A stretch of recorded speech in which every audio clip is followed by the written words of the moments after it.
Okay, folks. As you might have known, there was a little series a few years ago called Game of Thrones. It was based on the novels by the author George R.R. Martin, and the novel series was called A Song of Ice and Fire.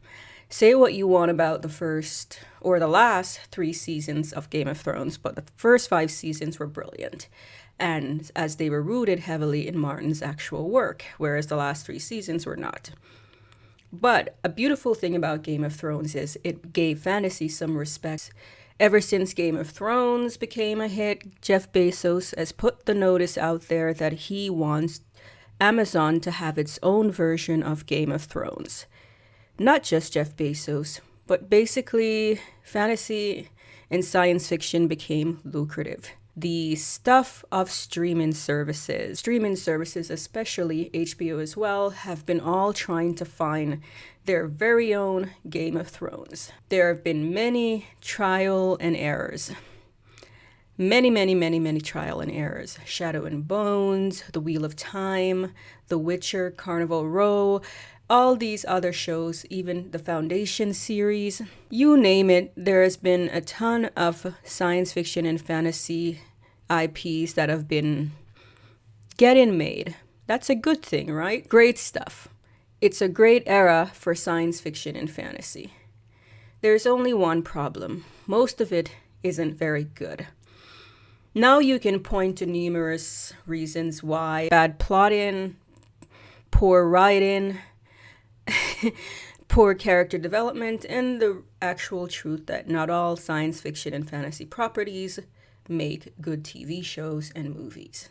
Some work like Dune, others don't. But this is not really about those properties necessarily, but about a curious trend.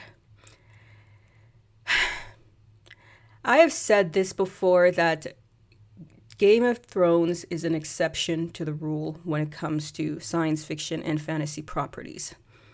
What makes Game of Thrones work is something that a lot of these properties have failed to replicate. Say what you want about the last 2.5, 3 seasons of Game of Thrones, but the first 5 seasons that are based on Martin's books have been exceptional. And what works so well for Game of Thrones, these other copycat series seem to not be able to figure out. So you see, folks, what made Game of Thrones brilliant was its groundedness. Game of Thrones, for all the hype, subverted a lot of the fantasy tropes. A lot of the magical stuff was kept almost literally in the background. Game of Thrones, there was never a problem with small world syndrome. Small world syndrome is where you have this supposed world, but it feels very small because every location looks the same. Every location often looks just gray, and there's a lot of unbelievable diversity in it. So wherever you go, there's just a lot of not colorful, but there's a lot of diversity for no reason at all. And the locations all look the same. They all have these brick castles and nothing else. So it creates a kind of small world syndrome. See The Witcher, see Shadow and Bone, see Carnival Row, see every single fantasy series being put out since Game of Thrones. Small world syndrome is a huge problem. But this problem is kind of exacerbated by what I'm going to refer to as woke tokenized diversity. What do I mean by that? Well, that is when you have diversity for diversity's sake. Diversity that just doesn't make any sense. Why does it not make sense? Because that's not the way the world works. Now, I've seen a defense of diversity in fantasy series, often ones clearly rooted in European culture and medieval history. The defense is, well, it's a fantasy. They have dragons and trolls and elves, and you're mad because they have brown and black people? No, that's not why anyone is mad. So here's a little thing. If you're going to be Game of Thrones 2.0, you're going to have to ground your story. So the argument that because it's a fantasy, it's supposed to be nonsensical doesn't fly. Being a fantasy doesn't mean the world building cannot make sense. Ground it to make it as real as possible. Evolutionary biology tells us that darker skinned people originated in hotter climates, and paler people, white skinned people, originate in colder, drier climates like those seen in Northern Europe, like those seen in medieval fantasy shows. So if you're going to give me a show where there's a lot of snow and coldness and there are these thick, wintry looking castles and locations, you're going to have to explain to me how there are brown and black people there just hanging out. Where did they come from? Because we know they didn't originate there. It's insulting to fans of fantasy for you to suggest that because it's a fantasy, it means you should be able to get away with whatever you want. The best fantasies are the fantasies that are the most grounded, hence Game of Thrones, the Brandon Sanderson series, Mistborn, which I often recommend to people who say, I don't like fantasy. Here's a fantasy that's grounded. And I know there's been debate years about whether or not magic and fantasy should have rules. Sanderson's infamous 3 rules to ground your magic system is well respected, but I've seen the likes of N.K. Jemisin say things like, once you start applying rules to magic and fantasy, it becomes like science fiction. Not necessarily. The purpose of applying rules to magic is so that there is more going on to the story, because at the end of the day, what attracts the reader is not the magic, it's actually the characters. So if your story over relies on magic and magic is used as a deus ex machina to solve all the problems, it becomes nonsensical and not interesting. Ultimately, why Game of Thrones works is because the emphasis was always on the characters. It was never on the magic or the fantastical elements. And emphasizing those things takes away from the human story being told. That said, going back to the suspension of disbelief, don't insult the intelligence of the audience by assuming that because this world has elves and trolls and dragons, it means the audience doesn't want a grounded story.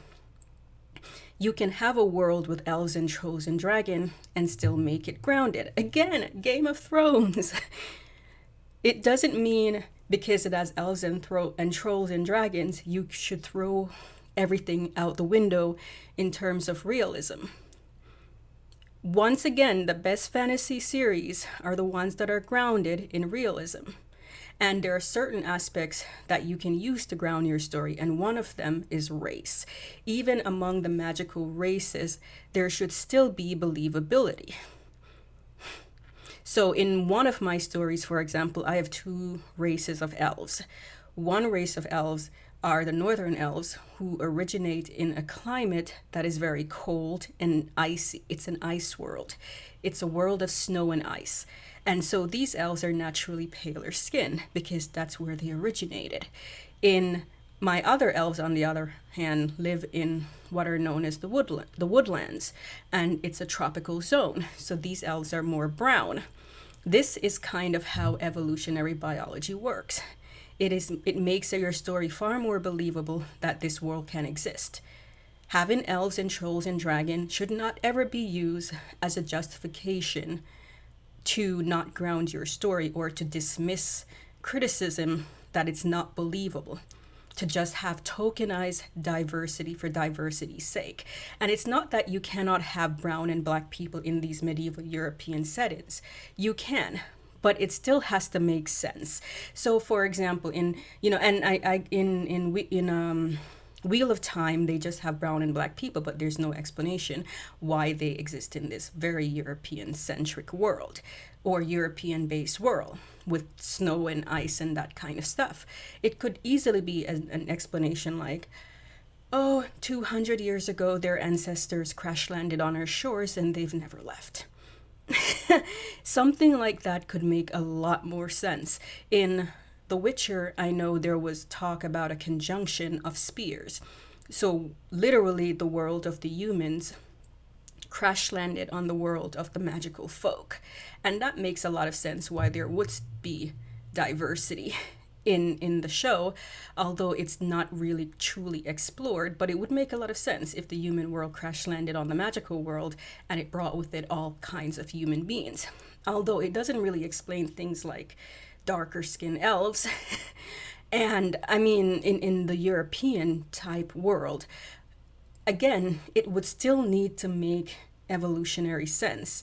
If you are going to have darker skinned elves, you could have them be subtropical, like they exist in a tropical area, which is why they're darker skinned.